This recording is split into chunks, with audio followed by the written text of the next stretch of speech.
दुनिया के दो इंसान जो अभी तक नहीं मरे, हिनोक और इलीजा, वह मसीह के गवाह है। बाइबल कहती है ये दोनों प्रॉफिट होंगे। बाइबल कहती है कि इस युग के अंत में ये 42 महीने 1260 दिन और 3.5 साल तक ये भविष्यवाणी करेंगे। 96 ईस्वी में संत यूहन्ना ने ये स्वर्ग में देखा था कि इसने चाहा था कि 2 मनुष्य आएंगे जो दुनिया के अंत में आएंगे। ये बाइबल कहती है कि 500 वर्ष पहले ही ये भविष्यवाणी की गई थी जब यीशु मसीह ने आने वाला था। बाइबल कहती है जब अंत के समय में की जो प्रकाशित वाक्य लिखी गई है उसमें भी यूहन्ना ने समझाया कि ये दोनों भविष्यवक्ता आएंगे, अंत के समय में आएंगे। बाइबल कहती है कि उसके पास भी शत्रु के उसी प्रकार नष्ट करने की सामर्थ होगी जिस प्रकार उनके शत्रु भी नाश करना चाहते थे। बाइबल कहती है कि उसके अपने शत्रुओं को भस्म करने के लिए उनके मुंह में आग निकालने की सामर्थ प्राप्त है। बाइबल कहती है कि उन लोगों के पास भविष्यवाणी के द्वारा वर्षों को बंद करने की भी सामर्थ है। और बाइबल कहती है कि उसके पास पानी को लहू बनाने के और पृथ्वी पे जब जब चाहे वह ले आने का अधिकार भी है। पर बाइबल कहती है जब 1260 दिन बीत जाएंगे, 42 महीने बीत जाएंगे, तो बाइबल कहती है कि फिर अथाह कुंड में से जो लूसीफर के जो फरिश्ते कैद है वह जब उठेंगे वह इन लोगों को घात करेंगे। बाइबल कहती है जो मनुष्यों के द्वारा नहीं हराए जाएंगे, ये सिर्फ तो सिर्फ लूसीफर के जो दुष्ट आत्मा होंगे उनके द्वारा हराए जाएंगे। बाइबल कहती है जो इनकी लाश होगी ये महानगर के चौक में पड़ी रहेंगी, जो इब्रानी भाषा में सदोम के मिस्र कहलाता है, जहाँ पे प्रभु को क्रूस भी चढ़ाया गया था। क्या आप जानते हैं कि लोगों को क्रूस पर कहाँ पर चढ़ाया जाता था और प्रभु यीशु मसीह क्रूस पर कहाँ पर चढ़ाया गया? इब्रानियों 13 उसका 10। हमारी भी एक वेदी है जिस पर खाने का उन लोगों का अधिकार नहीं जो तंबू की सेवा करते हैं। बाइबल कहती है मेरे यीशु मसीह सेवा करवाने नहीं करना आया है। जिस चीज का लोगों को घमंड होता है वो होता है मंदिर, मत्ती 12 उसका 6। पर मैं तुमसे कहता हूँ कि यहाँ वो है जो मंदिर से भी बड़ा है, जो यीशु मसीह खुद अपने आप को बता रहे थे। क्या आप जानते हैं कि यीशु मसीह ने भी अभी तक वो भोजन नहीं खाया जो बाइबल में लिखा गया है कि उन लोगों को अधिकार नहीं जो तंबू की सेवा करते हैं। मत्ती 26 का 29। मैं तुमसे कहता हूँ कि दाग का ये रस उन दिन तक कभी ना पीऊंगा जब तक तुम्हारे साथ अपने पिता के राज्य में ना पीऊं। इब्रानी 13 उसका 11। क्योंकि जिन पशुओं का लहू महायाजक पाक बलि के लिए पवित्र स्थान में लाया जाता था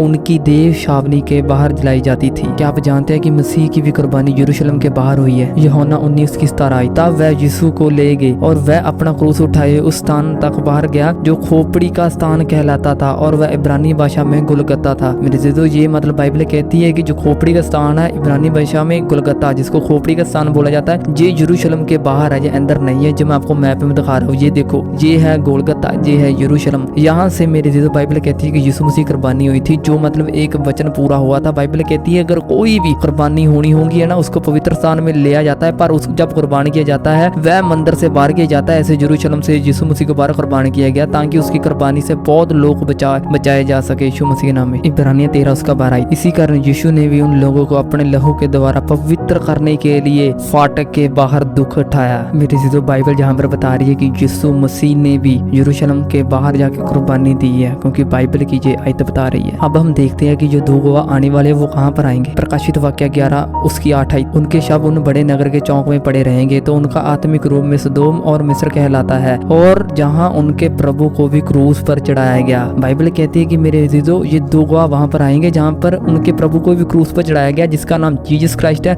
यीशु मसीह को क्रूस पर वहाँ पर चढ़ाया गया मेरे अजीजों, जहाँ पर गोलगता कहलाता है। ये गोलगता पर ही आएंगे। बाइबल कहती है ये जहाँ पर ही 42 महीने खड़कर ये भविष्यवाणी करेंगे, जो लोगों को सदा देंगे। तो मेरे अजीजों बाइबल कहती है कि ये जो 2 गवाह होंगे ये सिर्फ दुष्ट आत्मा के राही ही मारे जाएंगे, उनको इंसान कोई भी नहीं मार सकता। क्या आप जानते हैं मेरे अजीजों यीशु मसीह को आप कैसे पा सकते हैं? इब्रानियों 13 उसका 13। इसलिए आओ उसकी निंदा अपने ऊपर लिए हुए छावनी के बाहर उसके पास निकल चले। मेरे अजीजों बाइबल कहती है कि अगर आपने यीशु मसीह के पास जाना आपको बाहर जाना पड़ेगा। वो बाहर जाने के लिए यहाँ पे जो ग्रीक में शब्द बरताया गया है उसको बोलते हैं इएक्सो। सब कुछ छोड़ देना यीशु मसीह के लिए। वो विचार, टेंशन, डिप्रेशन, हर एक चीज जो मसीह के खिलाफ उड़ती है मेरे अजीजों, यहाँ पे जो वर्ड बरताया गया एक्सो का मीनिंग होता है बाहर चले जाना। जब आप बाहर जाएंगे मैं कहता लिख लेना जब बाइबल की भविष्यवाणी यीशु मसीह बोलता कोई भी ऐसा नहीं जिसने मेरे लिए सब कुछ छोड़ दिया और 100 गुना ना पाए। मेरे अजीजों यीशु मसीह के पास जाने के लिए मेरे अजीजों आपको बाहर जाना पड़ेगा। ये बाहर किसी भी चीज का चिन्ह हो सकता है कि आपको ज्यादा फोन चलाने से वो भी बाहर जाना पड़ेगा, किसी से आप ज्यादा बात कर रहे हो उससे भी बाहर जाना पड़ेगा। आपको सिर्फ यीशु मसीह के पास जाना पड़ेगा, क्योंकि यीशु मसीह कलाम में मिलता है और कलाम में खुदा है और खुदा ही कलाम है। यीशु मसीह के नाम है। खुदावन ईसा का फजल मुकद्दसों के साथ रहे। आमीन।